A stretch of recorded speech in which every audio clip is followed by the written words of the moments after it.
أنا اسمي مريم وعندي 20 سنة، ومن يوم ما فتحت عيني على الدنيا لقيت نفسي عايشة في بيتنا البسيط مع ماما وبابا وأخويا الوحيد اللي كان أكبر مني بسنة.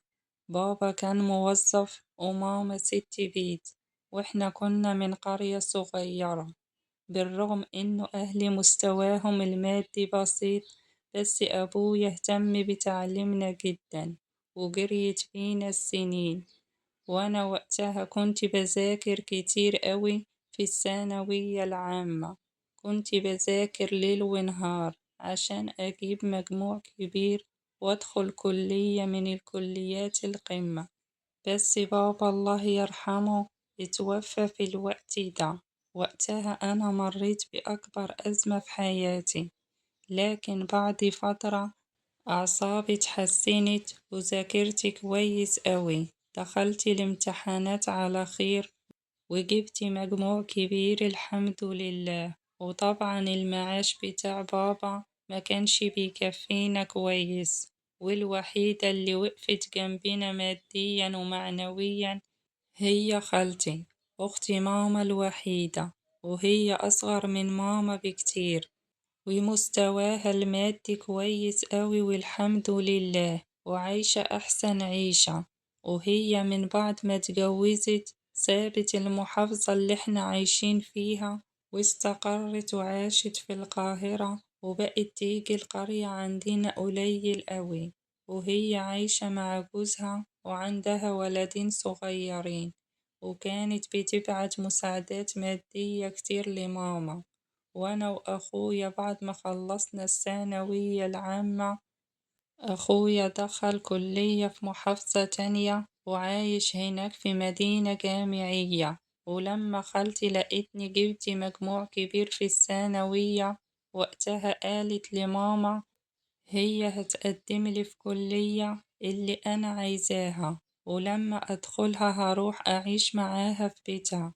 وفعلا هي اتكفلت بكل المصاريف الكلية وعملت معايا كل الأوراق اللي الكلية محتاجاها، وكانت سعيدة جدا إن أنا اتقبلت في الجامعة، وحضرت لي أوضة في بيتها وعملت لي فيها كل حاجة حلوة. جابت لي هدوم وشنط وجزم حلوين قوي وحطيتهم لي كلهم في دولاب جميل. والأوضة دي كانت أحلى بكتير من الأوضة بتاعتي اللي في بيتنا. بدأت أعيش في بيت خالتي وكنت سعيدة جدا بحياتي الجديدة في الكلية ومع خالتي. كنت كل يوم بروح الصبح الكلية وبعدين أروح على بيت خالتي، وفي الأجازة كنت بسافر القرية بتاعتنا عشان أقضي الأجازة مع ماما. لكن في مرة وأنا عندي خالتي لقيتها ندهت عليا وقالت لي إنها عايزة تتكلم معايا، وقالت لي أوحش خبر سمعته في حياتي. قالت لي إنه ماما اتجوزت، وأنا اتصدمت من الخبر لأني عمري ما كنت أتصور إنه ماما تتجوز بعد بابا، لأنها كانت بتحبه قوي، وكل اللي عدى على وفاته هي سنة بس. لكن خالتي قعدت تتكلم معايا وحاولت تبسط لي الموضوع، والراجل اللي ماما اتجوزته من نفس القرية بتاعتنا، وهو متجوز وعنده أولاد. أخد ماما زوجة تانية، وماما فضلت عايشة عادي في بيتنا وجوزها بيروح لها من وقت للتاني. وأنا بصراحة فضلت فترة زعلانة قوي من ساعة ما عرفت خبر جواز ماما.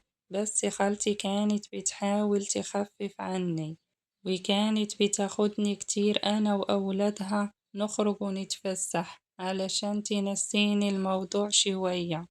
وهي بصراحة وقفت جنبي في كل مواقف حياتي.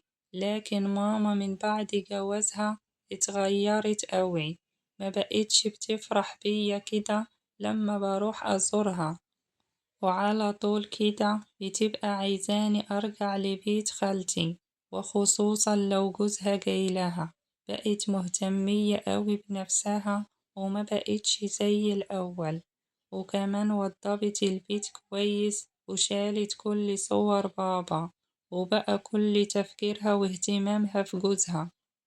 وأنا وأخويا على طول بنتصل ببعض ونطمن على بعض من وقت للتاني. وأنا من وقت ما رحت عشت عند خالتي وجوزها كان كويس معايا، وعلى طول بيعاملني أحسن معاملة، وهو سنه مش كبير يعني، في أواخر الأربعينات. بس أنا لاحظت كده إنه لما بكون في البيت أنا وجوز خالتي لوحدنا ما بيكونش حد موجود معانا، وهو بيجيلي الأوضة بتاعتي وبيفضل يتكلم معايا، وبدأ يبقى في ما بينا كلام كتير. وأوقات كتير خالتي كانت بتنزل على شغلها الصبح وبتاخد ولادها معاها علشان توصلهم المدرسة، وهو بينزل بعدها بشوية.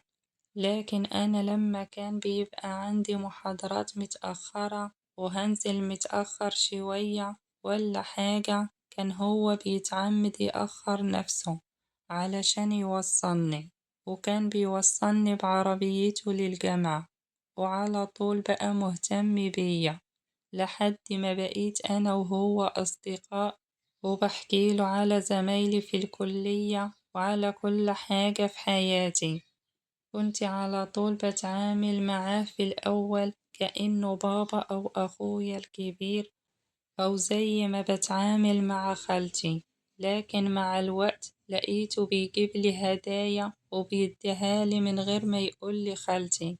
يعني لما كان بيديني الهدايا دي كان بيقولي على طول بلاش تقولي لخالتك، وكمان كان بيديني فلوس كتير وبيقولي خليها معاكي عشان لو احتجتي تشتري حاجة. وفي يوم كده بالليل خالتي وولادها نزلوا، وهو جالي على الأوضة بتاعتي وقعدنا نتكلم شوية. لكن بعد كده لقيته بيتصرف تصرفات مش تمام خالص، يعني زي ما انتم فاهمين. وقتها أنا اتضايقت قوي وطلعت من الأوضة على طول. وبعد شوية خالتي رجعت وعدى اليوم على كده، وأنا فضلت فترة متضايقة لحد ما أعصابي هدت وحاولت أنسى. لكن بعد كده برضو حاول أكتر من مرة يكرر تصرفاته، وفي كل مرة بيتصرف معايا بالشكل ده أنا ببعد عنه وبرفض كل حاجة. ولما رحت عند ماما وحكيت لها على تصرفات جوز خالتي معايا، استغربت من رد فعل ماما، كان غريب جدا ومش طبيعي. لقيت ماما بتقولي بقولك ايه، انا مش عايزة مشاكل مع اختي ولا مع جوزها. قالت لي انتي اكيد فهمتي غلط. قلت لها لا، انا فهمتي صح، وتصرفات بتاع جوز خالتي باينة قوي انه هي مش طبيعية. قالت لي خليكي شاطرة وذكية وخدي من جوز خالتك اللي انتي عايزاه من غير ما تديله حاجة، ومشي كده أمورك من غير مشاكل، علشان انتي لسه محتاجة لخالتك وقاعدة عندها. وكمان الفلوس اللي هي بتصرفها على تعليمك بلاش تزعلي جوز خالتك منك. يا بنتي اسمعي نصيحة أمك واعملي اللي بقولك عليه.